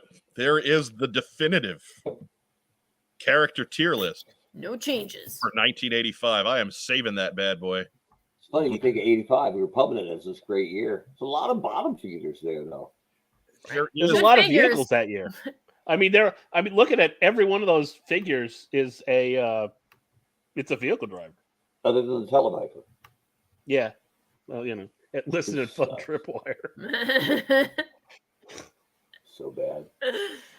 Listen and Fun Tripwire. Is there like raw recruit level? Just dude, and he's got one of the hardest to collect file cards because it's like a postage stamp off the back. Like you didn't get a full file card or anything. It just sucks. So people will drop $100 on like a 2x2 this little smidge square. of the size of a flag point. Yeah. All right, there it is. Dumb people will drop $100 on it. Except no substitutions. It's legit. And we will. See, they agree with us. Listen, maybe fun is questionable. That's it. Listening, Tripwire. Neither. Why is he orange and pink? Yeah, he should have been neon green. Wow, he wasn't that neon. He was military. We have upset Bones, the PhD candidate, with the slander towards Televiper. And I agree, Mark. You're a little out of line. I think you need to apologize. For what? For him sucking? I think you my God. You tipped over the Televiper's superhead a little too often. Oh, no, here come the Televipers. Oh, they're going to shoot confetti at me. And say nasty things about me inverted on their goggles. Phil says he really needs to go back and retake some of those photos. Yes, you do, Phil. Get to work. I hope we've done this every time. I know we have at least one other time. But these photos all come from 3D Joe's, and they were all taken by our good friend Biff McHonky Donk, Phil Donnelly. That's right. So lots of work being put in on the back end that I can steal and pretend that I'm doing real work on my side. So, Phil, thank you. We appreciate it. Again, you are the unsung hero of the G.I. Joe fandom. Phil doesn't get credit for the phenomenal photography work he does, because most photos are taken from him on some ride at Disneyland. Yeah. So, yes, he's just steady hand. Yeah. He's often knocking children in the head with the huge telephoto lens he's using. Here's me on the Incredicoaster. Oh, His giant head. His giant super heads, yes. Those t-shirt cannons killed Bob Flanders. That's right. Televipers are bad guys. Oh my Right. God! Got in. Mark, we'll let you hit cleanup on this one because I think you've got the most. Oh, I got a lot of good stuff. So you're hitting cleanup. You're hitting cleanup. Oh, Ragtime Rob, you're leading us off. What we got? All right. Joe related. I got one comic book, but then I got other superhero stuff. That's fine. Tell us. Yes. I got a Falcon with a better costume than the original one. Il Falcone. El Falcone.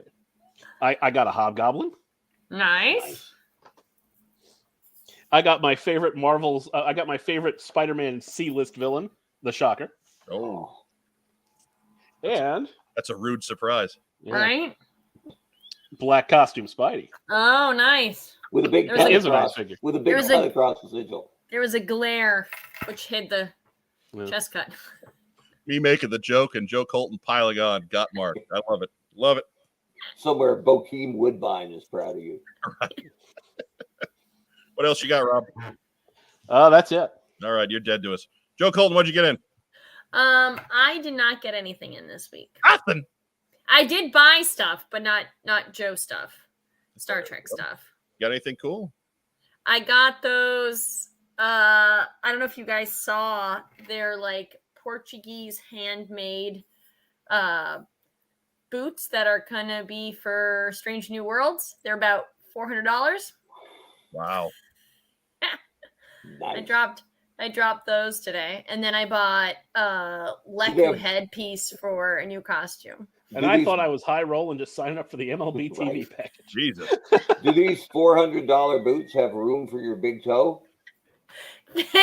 I had to go a size up.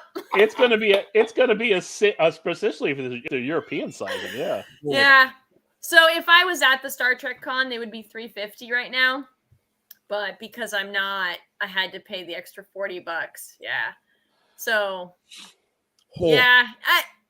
Listen, the like trying to budget if I should go or not, it would have been like $1,000 to go and then $400 more because I wouldn't be able to like resist those boots. Yeah. So I just bought the boots and didn't go to the con. That's it. I'm looking at Philip Donnelly's latest comment, and all I can think is, "Hey, Kettle, the pot's calling you."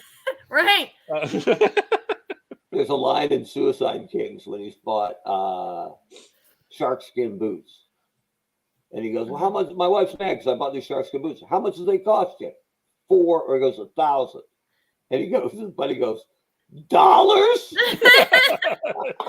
Yeah. At least it wasn't that. I debate. Well, so before they came out with the price, the site, it's Fluvog, like it's a very specific brand of shoe, and so they're only doing a pre-order, and it's probably going to be a limited release. So, but I was telling Wes, I was like, should I get them? Should I not get them? And he was like, oh my god, like For anyone, why? They're ugly. you know, the What's on Joe Mine t-shirt is available for just $20 Yeah. at What's on Joe Mine swag store, and that is linked down below. Just slap a Starfleet pin on that, and they're good to go. I got to be honest here. Fluvog sounds like a dresser from IKEA. I'll be honest with you. But I'm so proud of you for rationalizing this, that you got those boots for $600 off. Yeah. Right? You saved $600 on those boots. And that's incredible. Well, it was either going and then spending just as much. Say I didn't get the boots. Say I got a bunch of other stuff. I would have spent as much money as like the between $200 and $300 easily. Not to mention all the other crap you would have bought. Right, like autographs. So like photos. 13, 15. All that liquor that Kieran Reese was going to pump into you. Oh my God, yes. So I'll go ahead and jump in. $400 figure? No, I got a Flash, and I got him for a pretty good price. And he even had the mail away redback file card Uncut. So that's pretty good right there. That's cool. That's what gave it the value. But yeah, I am a rare breed. I am a disciplined eBay buyer. I have lines that I do not cross, and if something that cool is going to come in under that line, I'm going to do my best to get it. So, Was he 82 or 83? 83. So I'm guessing it was the not the catalog version, but the mail away.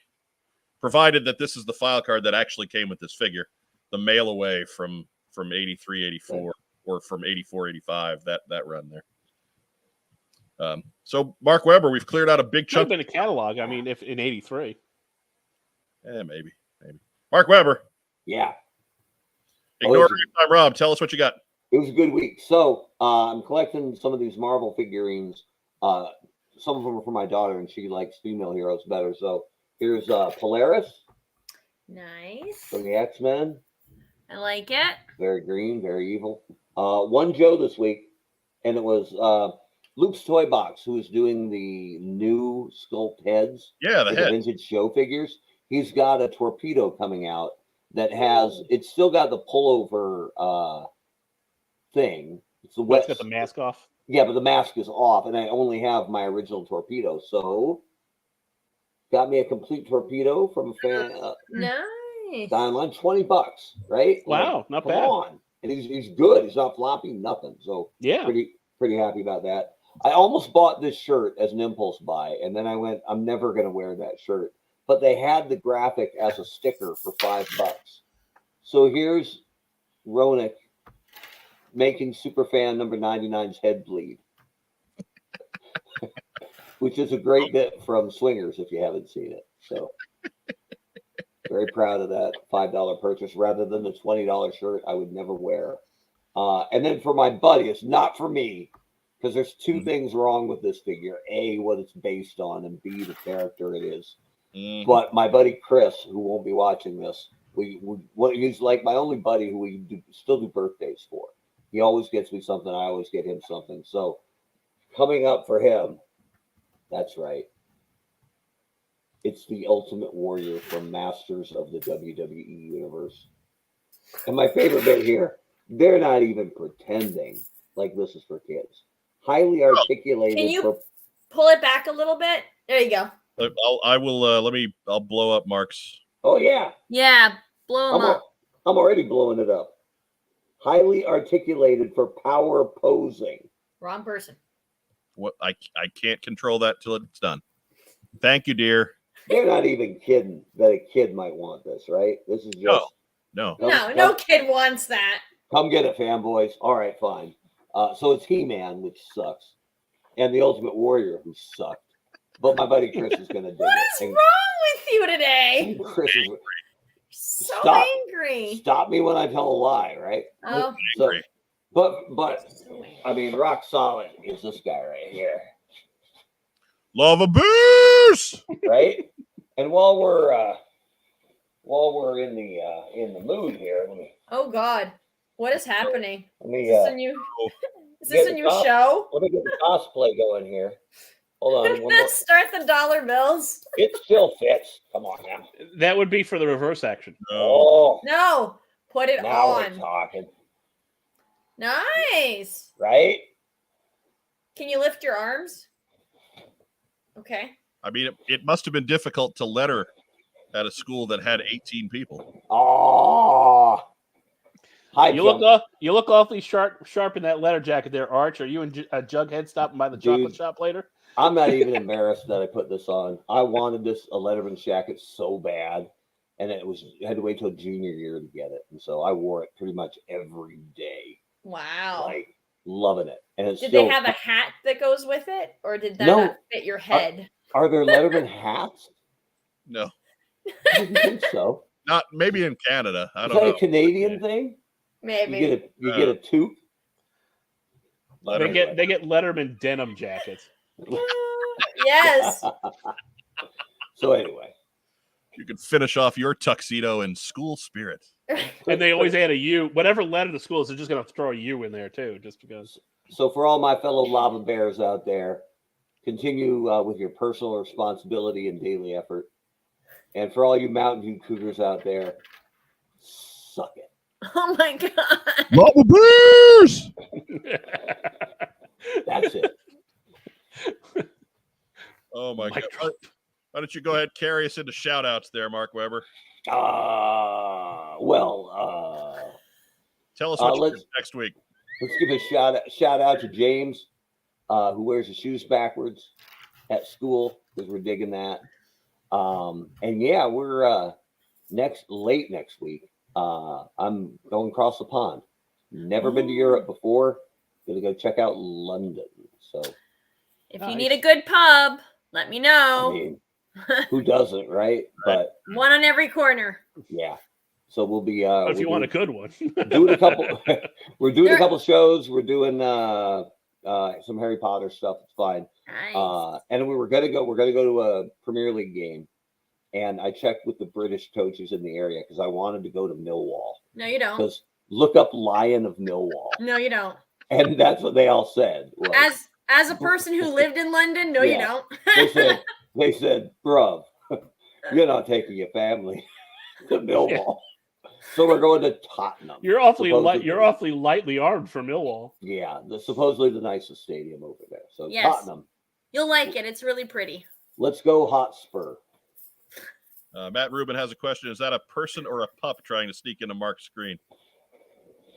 It's a dog. Is she available for introduction for our folks? So here's the part where I chase the dog in my Letterman's jacket and come up empty-handed. Forget that then. Don't worry about it. All right. It's too late. I don't think she's going anywhere. This is him chasing her. Yeah. Oh, Let's hear you complain about the dog again, Mark. You want to watch the dog for a week while I'm in London? No. Nobody Yes. else does. No. Bring the dog with you to I mean, you could. wherever the South Bronx of London is. All right, I'm back. All right. So again, the fans wanted to know, Mark. Right? Oh, and let's give a shout out to Derek Weber, who's hanging out on the stairs. Come on. Come on. Oh, Jesus. oh. More. Every week they hide. We should play the Merv Griffin theme. Yeah. Oh, there he is. There goes the cat, too. The whole gang's here. Wow. Wow. In It's a full drive-by. Right? Count the toes on the cat. That kid right there is rock solid market-wise. And when he was a baby, he had a towel with a hood on it, like most babies should. And one of the first things I taught him to say, I would say, "I am a Jedi." And he would say, "Like my father before me." Solid. He had a giant head that you'd throw pillows at. And That's true. Superhead. Mark, if you get a chance, go to Oxford. Okay. You will not be disappointed. have you made time to get to Fordingbridge? Right? Not yet, but You got to get the travel agent on that one. right now that it's out there, if I go to London and don't go see the UK office of What's on Joe Mind. Exactly. You'll be disbarred. Yeah. Well, I mean, like I'm in control of much. Come on. I'm the trophy husband. I'm there to carry bags. That's fair. It's okay. Wes is the same way. Right? Nothing wrong with that. We have our uses. Rack time, Rob. Who we shouting out to? We are shouting out the New York Yankees, winners of opening day today. That's right. How are the Jays doing? Do you know? My mom's Who cares? watching. They probably lost. Who knows? Yeah. They're hopefully playing they against lost. Texas. Oh, well, Texas. So they probably won. Yeah. Keep But, it. We're running out of time. Keep it rolling. Yep. And let's see, I've been off all week, so I got nobody else. All There right. you go. Joe Colton, who we shouting out? I'm going to give a shout out to Maggie, who almost lost her cat in the floor. Awesome. And Julie and I ran over there. So shout out to Julie. And then Maggie's boyfriend, Tyler, drove up 2 hours. And just after like 4 hours of us trying to get her, he just called her name and her head popped up. And so That's because fucking that's how saved the cat. that's how cats work. So No. shout out to Tyler. Random.